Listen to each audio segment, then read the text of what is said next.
I have a confession to make. I'm addicted to YouTube. I'm a huge fan of YouTube. I really think it's a wonderful platform. There are many incredible videos on it. Honestly, I've learned more about screenwriting and cinematography from YouTube than I did from film school. I'm not kidding. It's an endless sea of information and entertainment where I've developed parasocial relationships with hundreds of creators around the world, sharing their lives and their art. I've been obsessed with massive YouTube creators like Casey Neistat and Mr. Beast in the past. And I've also enjoyed watching YouTube videos from people who just have a few thousand followers. That's the wonderful thing about YouTube. Some of the videos that I watch are like just pure education. If I'm working on a web development project with a new system and I need to understand how that system works, I'll probably watch a video about it. And oftentimes they're just super dry screen recordings of someone walking through the UI and demonstrating how to do the thing I'm trying to do. On the other hand, some of what I watch on YouTube is purely entertainment. Right now, my favorite things to watch in the purely entertainment space are clips from the improv shows that Dropout makes. I think that they're fantastic. And also the Almost Friday TV kind of short film comedy sketch videos that they put out. Super cinematic and inspired and totally new and so freaking cool. Love what they're doing. Other times, I'll watch a Johnny Harris video about something I had no idea that I was even interested in at all, but then I am completely hooked all the way until the end. But recently, I've found my relationship with the platform to be more contentious. Maybe it's because now I make videos and so I can sort of justify spending time on YouTube as work. Perhaps this is just a growing self-awareness and like this has always been the case for me, but I'm finally coming to terms with the fact that I'm addicted to YouTube. Not like one YouTuber in particular, but YouTube as a platform. When I open my homepage, there are a ton of videos that I genuinely want to watch. YouTube seems to know me really, really well. Like it's a little bit scary when I open that up. Some of them are videos that I would have never looked for, but when I see them, I realize, oh, I am really interested in this topic or idea. Shout out to the guy who made mini documentaries about the making of every single Mission Impossible movie last week. Like, that was insane. I find that YouTube is such a crutch for me. When I'm like working on a new project and I hit some sort of resistance,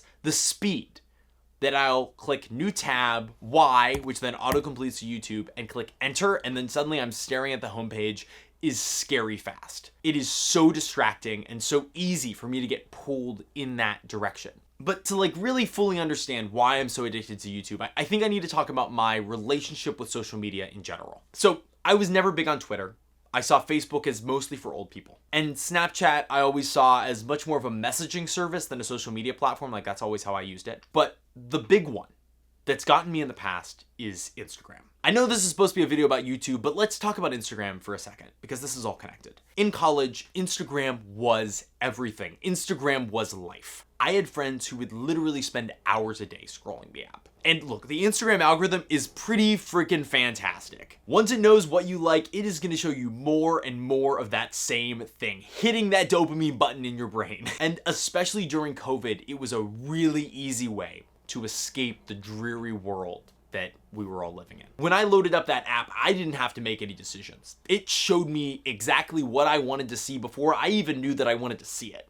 Like that's what it felt like. It would show me an endless feed of videos and pictures that were the perfect cocktail of outraging and satisfying and sexy to keep me on the platform. And I was hooked. I was absolutely hooked. In August of 2020, it was right at the start of my junior year of college. This is mid-pandemic. This is the height of mask wearing. I'm on campus in a single, basically locked in my dorm, and Instagram introduces the Reels feature. That scrolling vertical video like a TikTok, and that feed figured out what I liked pretty dang fast and gave me an endless supply of it. I felt like I was one of those like lab rats in the experiment where they have the electrodes hooked up to their dopamine receptors and they can just press a button. This was just a button I could press and it would fire dopamine in my head. And while it might be endlessly entertaining while I was watching it, the second I put my phone down, I felt terrible about myself. It was like this awful feeling in the pit of my stomach of like, wow, I can't believe I just wasted all that time. And at the same time, I can't wait to do that again. I heard a question once that I really resonated with, which was, when you set your phone down, how many of the last videos can you actually remember? And I did this, and it was usually only the last 2 or 3. Like, everything else was kind of gray mush memory. It was the equivalent of like an in one eye, out the other kind of situation, without giving me any lasting value. at all. Empty calories. Like, I still felt hungry when I put my phone down. Like, I was still craving more of whatever that emptiness was. And I was constantly feeling drawn by its grasp. Like, if I was hanging out in a group of people and I wasn't enjoying the conversation that was taking place, it was so easy to just whip out my phone and open Instagram and start scrolling. In fact, it was so easy that sometimes it would take me a couple of minutes to even realize that I had done it. Like, it was just a force of habit, a reflex, and it was so socially acceptable at that time. Like, that's just what everyone did. If they wanted to check out, they could open Instagram and start scrolling, and nobody gave them any shit. I really wanted to break free. It made me feel icky that I was drawn so strongly toward this app, but it was also the case that, like, sheer force of will was not going to be enough for me to pull away from its grasp. If I just told myself I wasn't going to use the Instagram app, there was going to be a moment of weakness where suddenly I had it open again and started scrolling. And I realized at some point that the only solution was to get rid of it, to get it off my phone. Even just having the app on my phone, even if it wasn't on my home screen, was just too tempting. And so I deleted it. And I remember immediately being paranoid that I was going to miss out on something important, some big event in the world or something that was happening with mutual friends. But you know what happened? Nothing. I didn't miss out on anything. No big news. I was fine. I just wasn't on Instagram as much.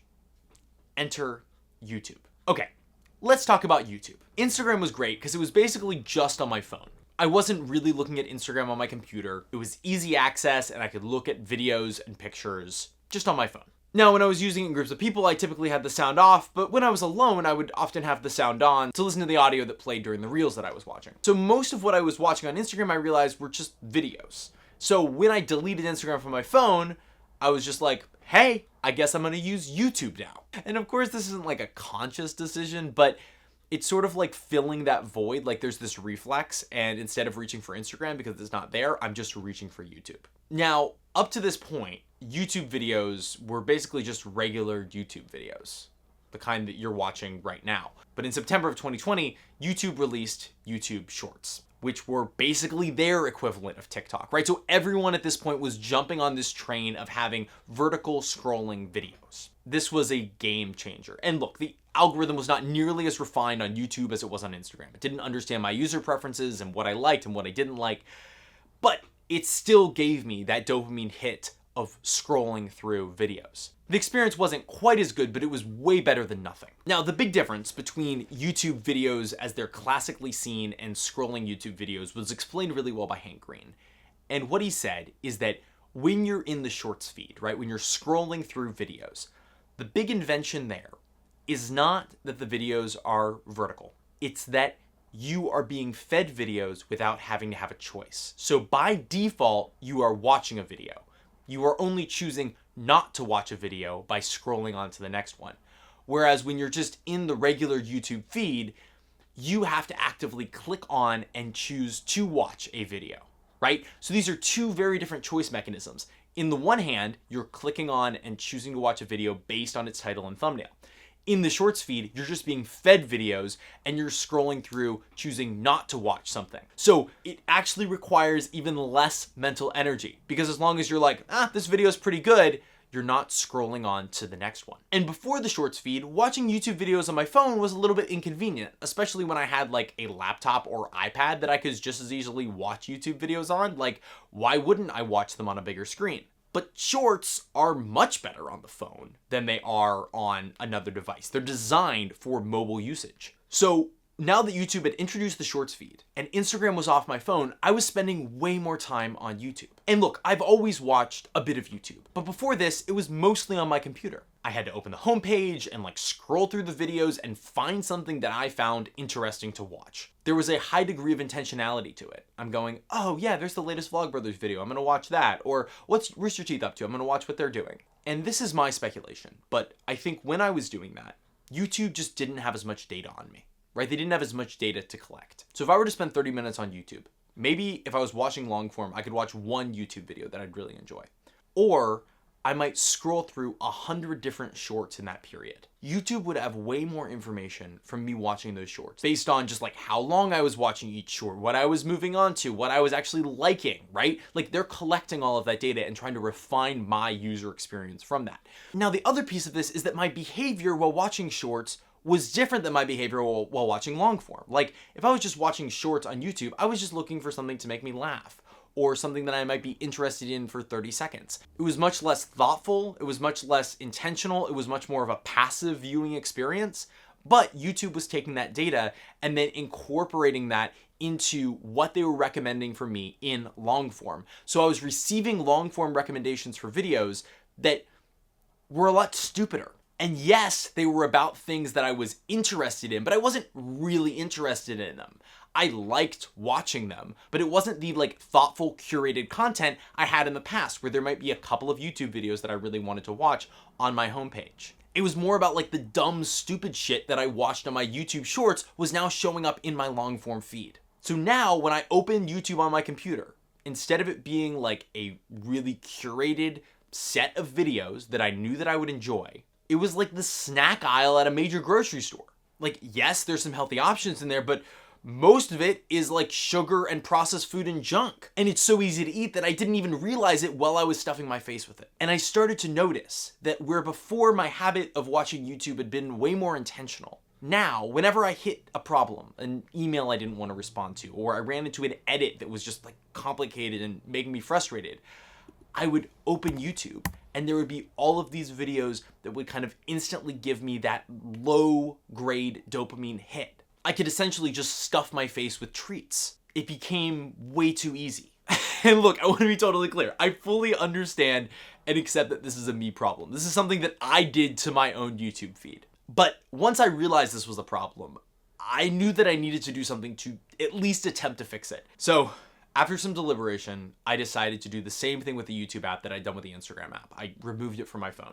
I was using it in the same way I had used Instagram in the past. It was informing my YouTube in a negative way. It just overall wasn't good. And if I needed to look something up on YouTube about how to fix my car or the plumbing in my house, I could go to youtube.com from the browser on my phone and search from there. Way more clunky and harder to use, right? Just trying to put some resistance between the ease of access of YouTube on my phone. And this worked to some degree, but I still found that I could pretty easily, from the online website, access most of the features that I could from the app. So I could open youtube.com and still go through the shorts feed. Then I realized I could open instagram.com and still go through the reels feed on there. In this, it just feels like I'm fighting these internal primal desires that I have, that these technologies are being built to grab all of my time and attention, and I'm just trying to put barriers in place to keep it from happening. And then of course my brain finds workarounds on these. So the next thing I did was put my phone in black and white. This actually really helped, because suddenly the colors and the pop of it wasn't nearly as enticing. You can do this pretty easily on an iPhone. You go to accessibility features and then color filters, and then under color filters, you can turn the phone into black and white. And this was a lot better. Now I had my phone in black and white. I didn't have the Instagram app or the YouTube app downloaded onto my phone yet. There are still times when I find myself opening the browser and watching the shorts feed or the reels feed in black and white on my phone. And look, I actually love YouTube, and I think most of it's fantastic, but the shorts feed in particular, in the same way as the reels feed, is just garbage. It's just not giving me deep, in-depth content that I find thoughtful and helpful in my life. Most of the videos, once I stop watching, I never think about them again. It's basically just a waste of time. And even now, because I have this habit and I know how much I enjoy watching those shorts, I will still find myself opening YouTube on my desktop and watching the shorts feed on my desktop. It's freaking pathetic. And if I only have a couple of minutes, I don't want to make a choice about a YouTube video that I want to watch. I don't want to start some 20-minute in-depth expose. I'd rather just watch a couple of shorts that YouTube thinks I'm going to like. And this is where I think my YouTube addiction has gone off the rails. I really like long-form YouTube videos, but it's so much easier to watch something that's short-form. And when I watch those short-form things that give me that quick dopamine hit, YouTube then recommends to me other videos, longer-form videos, that give me that same quick dopamine hit. So even when I open my desktop feed, I'm still getting that low-quality, just dopamine maximized content. So the solution. This isn't about YouTube or Instagram, not really. It's about short form content in general. Look, it's entertaining in the moment, but I've found that mostly it's meaningless and empty.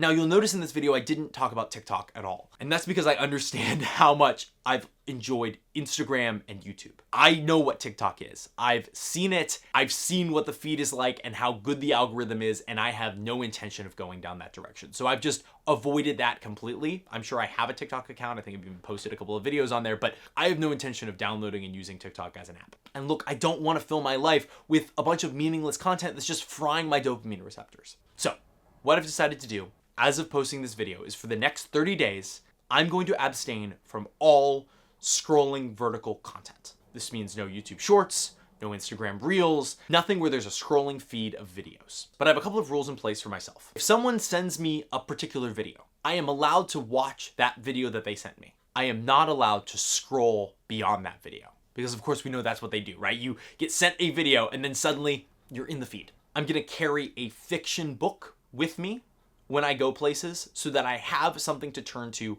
instead of my phone. Fiction because I want it to have some kind of entertaining capacity. I don't want it to feel like this is a work thing, that I'm not studying for anything. This is for my entertainment, but I want something that's more in-depth than simply scrolling on my phone. So I'm gonna carry a book with me, a fiction book. No YouTube viewing from my phone. So this means not opening up the browser, typing in youtube.com and watching a video unless it's for a very specific educational purpose, like how to fix a flat tire would be something that's allowed. But anything else, I'm not gonna watch it from my phone.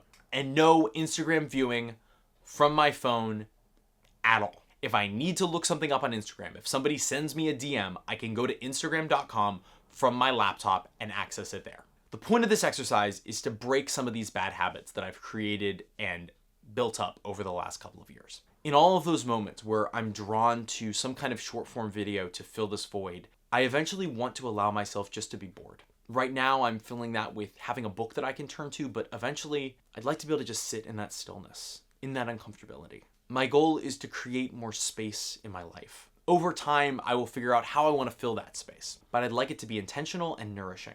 Spending time in nature, sitting with my thoughts, processing the emotions from the day, reading a book, not looking at a screen at something meaningless. Scrolling vertical content is my weakness. It's so easy for me to get sucked in and so hard to get pulled back out. By making this commitment publicly, I think I'm more likely to stick to it as well. My goal is for this not just to be 30 days, but far longer.